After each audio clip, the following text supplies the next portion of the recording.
Last વિડીયોમાં આપણે જોયું હતું ફિશરના સૂચકાંકનું સૂત્ર. એમાં બે સૂત્ર હતા, IF બરાબર વર્ગમૂળમાં IL ગુણ્યા IP.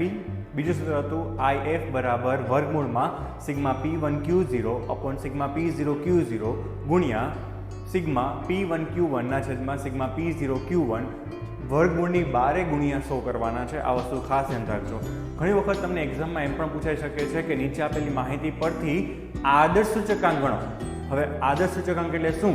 તો કે આદર્શ સૂચકાંક એટલે ફિશરનો સૂચકાંક. હવે ફિશરના સૂચકાંકને શા માટે આદર્શ સૂચકાંક કહે છે એવી થિયરી પણ સેક્શન સી માં 2 માર્ક માટે પૂછાઈ શકે છે, જે અહીં આપેલું છે તમને. કેમ કે ફિશરના સૂચકાંકને શા માટે આદર્શ સૂચકાંક કહે છે? કારણ કે સૂચકાંકની રચનામાં આધા વર્ષ અને ચાલુ વર્ષ એમ બંને વર્ષના જથ્થાને ગણતરીમાં ધ્યાનમાં લેવામાં આવે છે.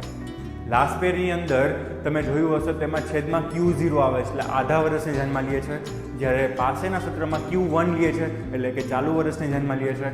પણ ફિશર તો બંનેને ધ્યાનમાં લે છે, આધા વર્ષ અને ચાલુ વર્ષ, એટલા માટે એ આદર્શ છે. બીજું, તે બંને મૂળભૂત પરીક્ષણો સમય વિપર્યાસ અને પદ વિપર્યાસનું આ સૂચકાંકમાં સમાધાન કરે છે.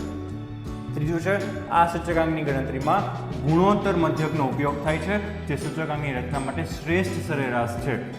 એના પછી છે સૂચકાંક પક્ષપાતથી મુક્ત છે, કોઈ પણ જાતના પક્ષપાત કરતો નથી. 2 વર્ષ ચાલુ વર્ષના આધા વર્ષ બંનેની કિંમતોને ધ્યાનમાં લે છે, કારણ કે તે લાસ્ટ પેર અને પાસેના સૂચકાંકમાં રહેલા દોષોને એટલે કે એની જે લિમિટેશન છે, એની જે મર્યાદા છે એ બંનેને દૂર કરે છે.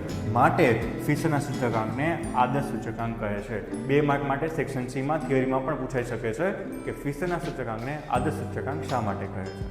બાકીના કન્સેપ્ટ નેક્સ્ટ વિડીયોમાં જોશું.